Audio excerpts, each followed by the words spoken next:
Should you start to panic if you own Justin Fields, Kyle Pitts, or Josh Jacobs in your dynasty leagues? All that and more in this episode of the Locked On Dynasty Football Podcast. You are Locked On Dynasty Football, part of the Locked On Podcast Network. Here are your hosts, Marcus Mosher and Kate Madjuk.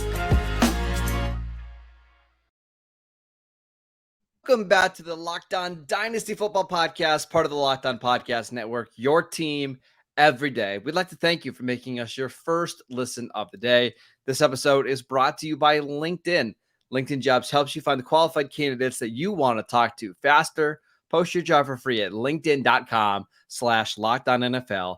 That is linkedin.com/LockedOnNFL to post your job for free. Terms and conditions apply.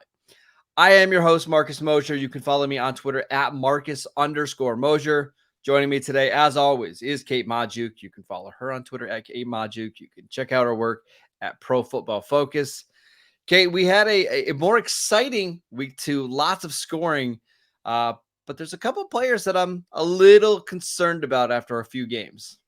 Yeah, we're getting into this point where it's not just 1 week, right? Like week one, it's really easy to tell yourself, let's not overreact because, you know what? It's 1 week. And you know what? Like weird, any given Sunday, right? Like weird things happen on a week-to-week basis in the NFL. But now we have an additional week to tell us whether or not maybe we should start to react to some of these disappointing performances. And I'm going to be honest, Marcus, like even heading into Monday Night Football, we still have 4 games on the slate and there has been a lot of disappointment four teams left on the slate.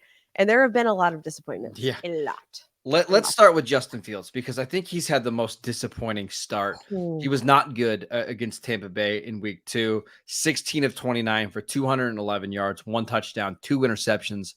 The most concerning thing here is the rushing yards.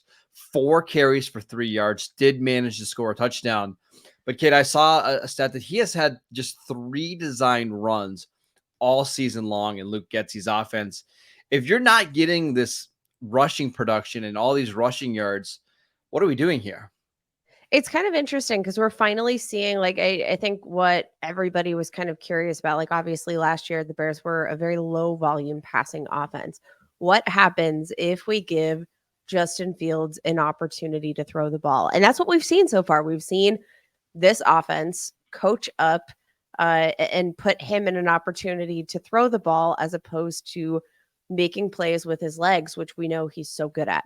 And spoiler alert, it hasn't been pretty. Through 2 weeks, Justin Fields has ranked as the 3rd lowest PFF passing grade among all quarterbacks. Just has not looked good. 2 touchdowns, 3 interceptions, just, making turnover worthy plays, not being efficient, right? Like he doesn't look super comfortable. He doesn't look competent. He doesn't look like he's reading the field the way that you want him to be reading the field. And it just feels like there are so many plays left out there on the field. And if he's not going to supplement those plays with designed run attempts, you've got to be really, really concerned as fantasy managers because, I mean, week 2 had tied for his lowest rushing production in his time in the NFL. I don't want to see that. I want to see Justin Fields making plays with his legs because we know that's where the upside lies. Again, it's not even just the inefficiency, it's the lack of usage. That's pretty scary. Yeah. And here's where we're at going into year 3 for Justin Fields. He's not in danger of being benched or anything like that right now, right? There's nobody behind no depth behind him to right. Yeah. However, we're trending in a direction where he might not be the starting quarterback for Chicago in 2024. And if he's not the starting quarterback in Chicago, maybe he's a backup somewhere. Maybe he's in a quarterback competition. And that's just going to tank his dynasty value, which brings me to my next thing. It's where do you feel comfortable drafting and valuing him right now? On Dynasty League Football, Kate, in the month of September, he was being drafted as QB8. ahead of players like Anthony Richardson, Deshaun Watson, Tua, Dak Prescott, Geno Smith, CJ Stroud. Like, after 2 games, are you moving him down at all? I think, in terms of where he's at, in terms of his evaluation, the thing is, like, he definitely has more upside than any of these players if he can actually get it together. That Outside of maybe Anthony Richardson. Yes, absolutely. And I mean, Anthony Richardson, 3 rushing touchdowns in about 6 total quarters, Yeah. if that. So absurd. You've got to love what you've seen out of Anthony Richardson. So yeah, maybe Anthony Richardson aside, but like, dude, this is super, super concerning. And again, it's not so much for this year. I think Justin Fields is still a fine player in redraft, especially considering like it's Justin Fields or it's Nathan Peterman. And I don't think That's exactly right. Like it's not like you're really concerned that Nathan Peterman's going to win that job. Like there's no worries. I think he's going to have some fine fantasy production. I think it's probably going to look like a lot of what we saw in 2022 where he looks terrible as a passer, but can create some plays. You're going to count on this OC to recognize that, hey, maybe the best way to get him going is by utilizing his legs. Yeah. But the biggest concern is the career longevity overall and what that means for him as a quarterback. Now, I just traded to acquire Justin Fields literally just yesterday before kickoff because I was like, hey, you know what? This feels like a good little Buy low opportunity. Yeah. It felt like that, and I'm not sure what to think anymore. So let's do a panic meter here for all 3 players that we're going to discuss today. So 10 being I'm absolutely panicking. Sound all the alarms to 1. I'm not panicked at all. He's basically Patrick Mahomes 2.0. Where are you for Justin Fields right now? I'm at about a 7. Yeah, that's about where I'm at. Maybe trending closer to a 7.5, 8. Yeah. If we're being totally honest, I love Justin Fields. I really do. I think that the athleticism and the potential is there, but I also think that Justin Fields needs to be in, I think, maybe a better position with a more established coaching tree, with somebody who can really pull it out of him. Yeah, and I don't necessarily know that they've got that with the Chicago Bears. I'm panicking now. I think the question is for Dynasty managers specifically, is this the time you jump ship? Do you wait until he has a good week, or what do you do? Yeah, I think you ride this out, right? You see it through. You hope that either he gets better or that Chicago makes a change at offensive coordinator. I just don't think you sell him low right now. I think you wait this thing out and we'll see what it looks like in November and December. And if it continues to be bad, maybe you just try to sell for 60 cents on the dollar, 50 cents on the dollar. But no, I don't think right now is the time to panic or the time to move him at all. I think he's got so much upside that it's hard to make your piece selling right now. Even in this game, right? He was awful in this game. He still got you 200 total yards and 2 touchdowns. 1 touchdown was like it's not great, but he saved your fantasy day because of the rushing touchdown, because of the 1 touchdown to Chase Claypool. Bigger days are coming. I just don't know when. It's going to be rough. It's going to be hard to trust him in a week-to-week basis right now in your fantasy leagues, but he's going to win you weeks. There's going to come weeks where he wins you the day, but I'm going to say this right now. If you're a Justin Fields manager, don't watch the game. Yeah, don't watch the game. It's going to be so frustrating. Yeah. Yeah. So let's hold pat on Justin Fields, but Panic Meter has him at a 7.5 out of 10 per our very, very scientific Locked On Dynasty Panic Meter. All right, let's talk about a certain tight end in Atlanta that got outproduced by Jonnu Smith in week 2. We'll discuss that next. This episode is brought to you by LinkedIn. These days, every new potential hire can feel like a high-stakes wager for your small business. You want to be 100% certain that you have access to the best qualified candidates available. That's why you have to check out LinkedIn Jobs. LinkedIn Jobs helps you find the right people for your team faster and for free. It is so easy to add your job and create a job post on LinkedIn Jobs. All you have to do, add your job, then add the purple hashtag hiring frame to your profile to spread the word that you're hiring. Simple tools like screening questions make it easy to focus on the candidates with just the right skills and experience so that you can quickly prioritize who you'd like to interview and hire. It's why small businesses rate LinkedIn Jobs #1 in delivering quality hires versus leading competitors. LinkedIn Jobs helps you find the qualified candidates that you want to talk to faster. Post your job for free at linkedin.com/LockedOnNFL. That is linkedin.com/LockedOnNFL to post your job for free. Terms and conditions apply. This episode is also brought to you by PrizePicks. PrizePicks is the largest independently owned daily fantasy sports platform in North America. It is easily the most exciting way to play DFS because it's just you against the numbers. Instead of battling thousands of other players, including pros and sharks, all you have to do is pick more than or less than on 2 to 6 player stat projections and watch the winnings roll in. It's easily the most fun I've ever had playing daily fantasy sports. You can win up to 25 times your money during this football season. My favorite part is that there's so many different players and stat projections out there.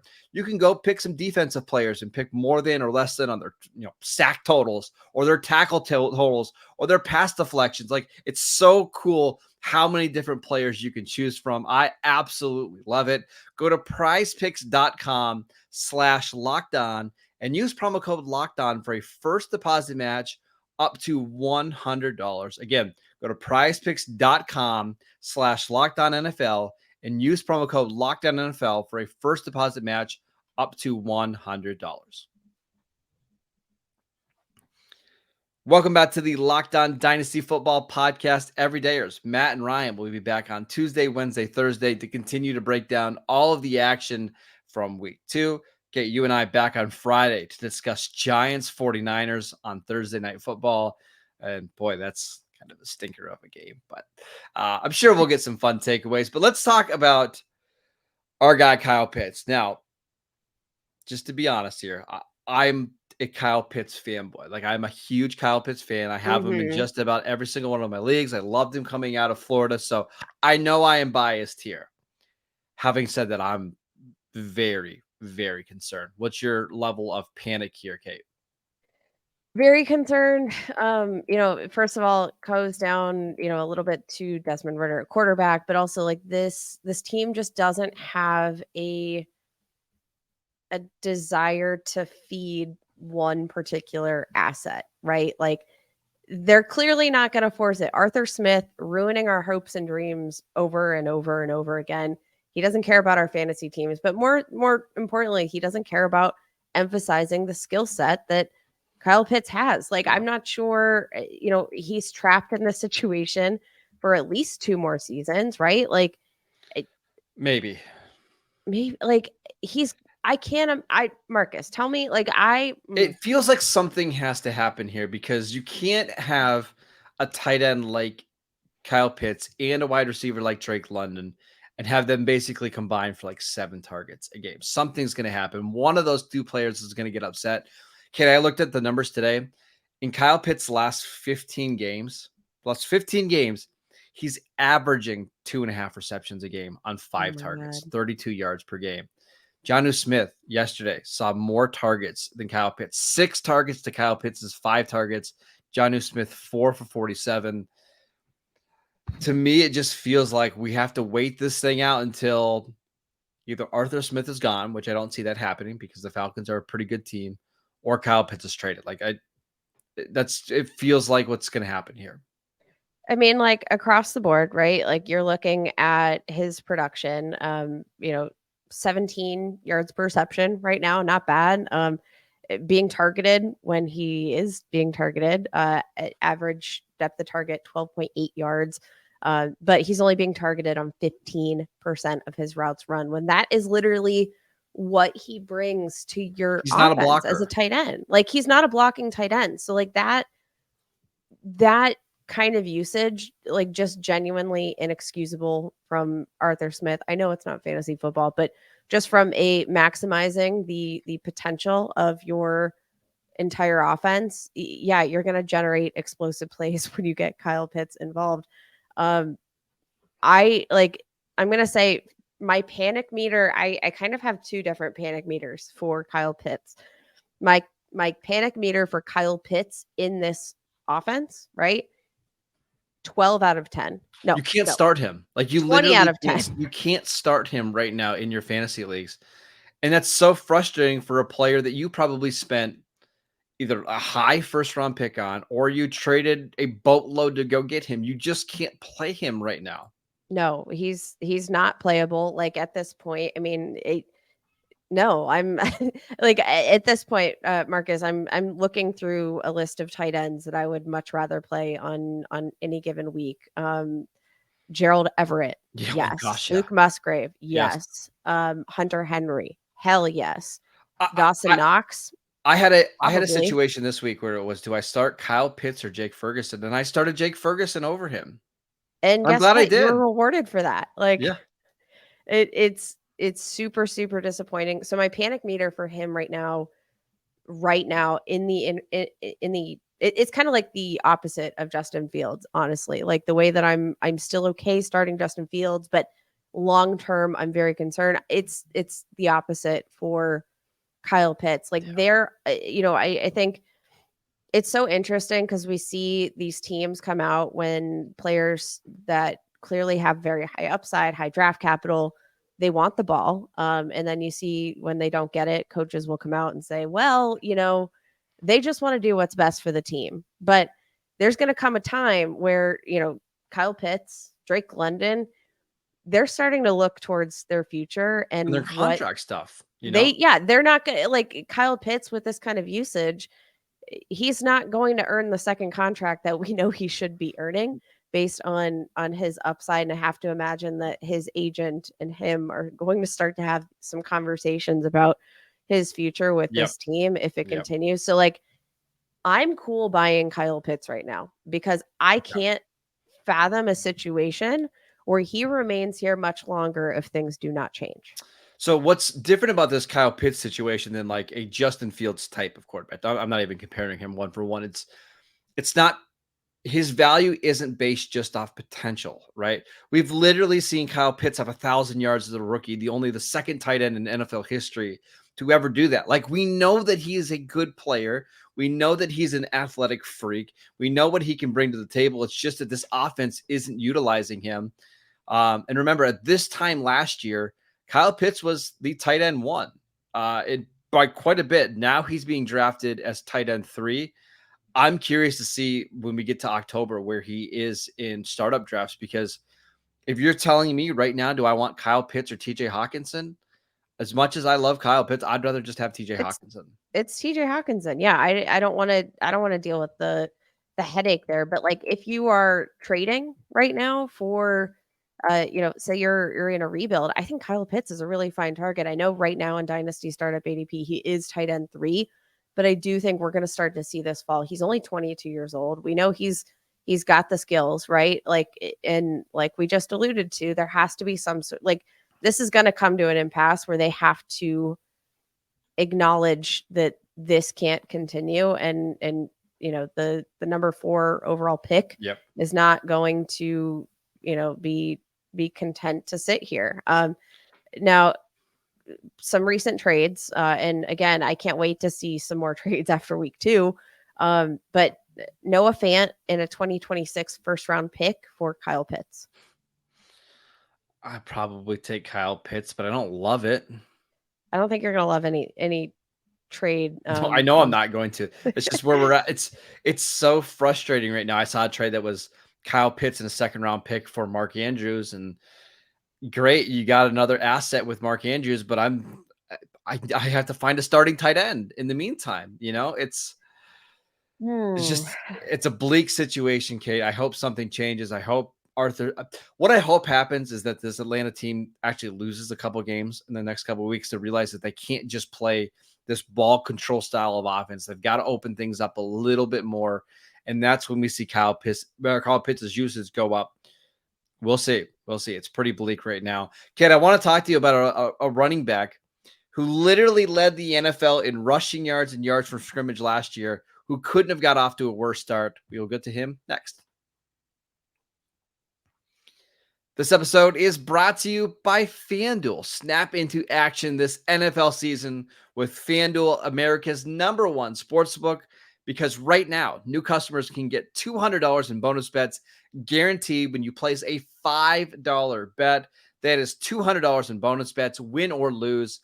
If you've been thinking about joining FanDuel, there is no better time to get in on the action. The app is so easy to use. There's a wide range of betting options, including spreads, player props, over-unders, and so much more. So visit FanDuel.com/lockedon and kick off the NFL season with FanDuel, the official partner of the NFL.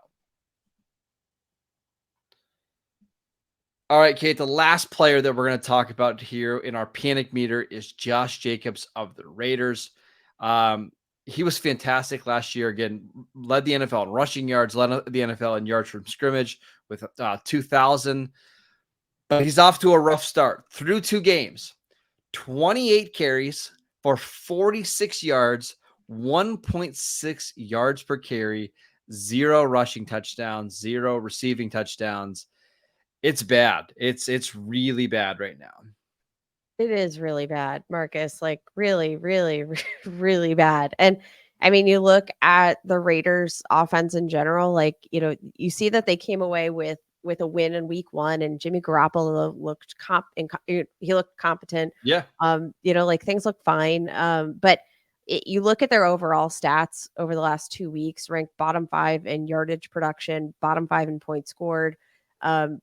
Like things aren't, I don't think all is well. And I don't think that necessarily we need to take week 2 specifically into account. This is a Buffalo Bills defense that I just think looks freaking awesome. Like this defense top to bottom, I genuinely think looks as good as we have seen in recent years. Just looks super dominant. I know they couldn't stop good old Brees Hall and Zach Wilson. Little Zach Wilson, but I definitely don't think they were planning for Zach Wilson. They were game planning for Aaron Rodgers, and I'm going to give them a pass there. But generally, overall, really like what they're doing. Raiders, I think, are going to be fine, but you hate to see that kind of efficiency. Now, just given his overall career usage, right? Like I don't think we're going to continue to see him be this inefficient. And something that I did like coming out of week 2 was that usage as a receiver, which we've kind of been begging for. Most of Josh Jacobs' career saw 6 targets, caught 5 of them, 51 yards. So like he's getting touches. He's playing the snaps. So I'm not loving what we're seeing, but again, I think, back-to-back weeks, like the Denver defense, I don't think is a pushover.